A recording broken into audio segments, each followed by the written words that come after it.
Hello दोस्तों, स्वागत है आप सभी का एक बार फिर से एक नई वीडियो के साथ। तो दोस्तों, आज का जो हमारा चैप्टर होगा वो वर्धन और उनके समय से संबंधित होगा।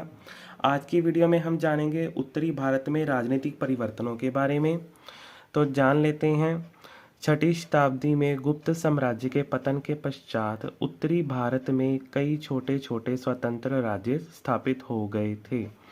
तो छठी शताब्दी में यानी कि गुप्त साम्राज्य, जब गुप्त साम्राज्य का पतन हुआ तो वह जो शताब्दी थी वो छठी शताब्दी थी, जिस समय गुप्त साम्राज्य का पतन हुआ था। तो जब गुप्त साम्राज्य का अंत हो गया तो उसके बाद जो भारत में कई छोटे छोटे जो राज्य थे, स्वतंत्र राज्य स्थापित हो गए थे। उनके बारे में हम आज की वीडियो में जानेंगे। वो कौन कौन से जो स्वतंत्र राज्य थे वो जो अस्तित्व में आए, उनके बारे में हम जानेंगे। तो सबसे पहले हम बात कर लेते हैं हून के बारे में। हून के बारे में हम बात करें तो हून मध्य एशिया की एक खूंखार जाति थी जिसका शासक तोरमान था, जिसने 458 ईस्वी में हूनों ने भारत पर पहली बार आक्रमण किया था। तो यहाँ पर कहा गया है कि जो हून प्रजाति के लोग थे वो बहुत ही खूंखार थे, जो कि मध्य एशिया की एक प्रजाति थी, जिनका जो शासक था वो उसका नाम तोरमान था, जिसने 458 ईस्वी में भारत पर पहली बार आक्रमण किया था। हूनों ने बौद्ध मंदिरों, बौद्ध विहारों और स्तूपों को नष्ट करके भारतीय संस्कृति को भारी क्षति पहुंचाई।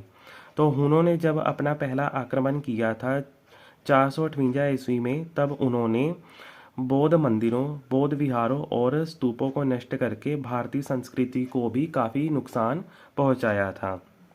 उसके बाद 511 ईस्वी में महेरकुल, जो कि तोरमान का पुत्र था, वह सिंहासन पर बैठा। उसने भी अपना विस्तार किया, यानी कि अपने राज्य का विस्तार किया। अंत में जब उसकी मृत्यु हुई तो उसके पश्चात हूनों का जो खौफ था जो वो कम हो गया था। तो आगे हम बात करेंगे दोस्तों परवर्ती गुप्त शासकों के बारे में। परवर्ती गुप्त शासकों के बारे में बात करें तो कृष्णगुप्त प्रथम परवर्ती गुप्त शासकों में पहला था। यानी कि यहाँ पर कहा गया है कि जो कृष्णगुप्त था वो प्रथम परवर्ती गुप्त शासकों में से पहला शासक माना गया है। इस वंश के शासक पहले गुप्त सम्राटों के अधीन थे। जो कृष्णगुप्त था वह गुप्त सम्राटों के अधीन में रहकर ही परवर्ती गुप्त शासक बना था।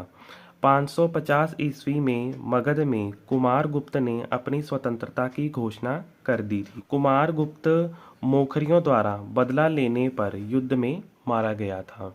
जो कि कुमार गुप्त था उसने अपनी स्वतंत्रता की घोषणा कर दी थी। इससे पहले जो कृष्णगुप्त था वह प्रथम परवर्ती गुप्त शासक था, परंतु वह गुप्त सम्राटों के अधीन रहकर ही गुप्त शासकों में पहला शासक बना था परवर्ती शासकों का।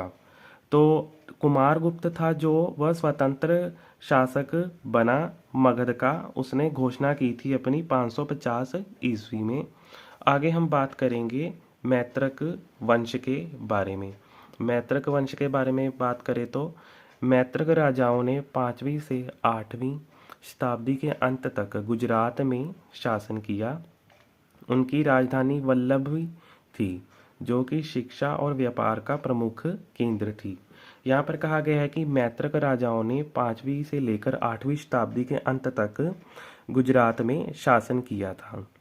जो उनकी राजधानी थी, उन्होंने अपनी राजधानी वल्लभी को बनाया था, जो कि शिक्षा और व्यापार का प्रमुख केंद्र मानी जाती थी उस समय में। परंतु उसने केवल सेनापति की ही उपाधि धारण की। द्रोणा सिंह पहला शासक था जिसने महाराजा की उपाधि धारण की थी। तो इससे पहले जो मैत्रक के जो राजा थे वो सिर्फ केवल सेनापति की ही उपाधि धारण किया करते थे। द्रोणा सिंह ही सिर्फ इकलौता ऐसा शासक था जिसने महाराजा की उपाधि धारण की थी। 8वीं शताब्दी के अंत में अरबों ने मैत्रक राज्य को अपने अधीन कर लिया था, जिस कारण मैत्रक साम्राज्य का प्रभाव कम हो गया और ये अस्तित्व खो बैठा।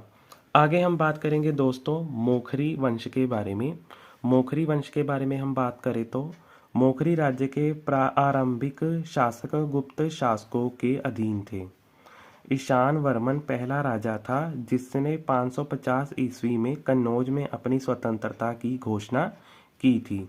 यहाँ पर कहा गया है कि मोखरी जो राज्य के शासक हुआ करते थे वह गुप्त शासकों के अधीन ही हुआ करते थे। ईशान वर्मन ही जो पहला शासक माना गया है जो कि जिसने 550 ईस्वी में कन्नौज पर अपनी स्वतंत्रता की घोषणा की थी। उसने 576 ईस्वी तक शासन किया था। ईशान वर्मन का जो कार्यकाल बताया गया है वह 576 तक का माना गया है।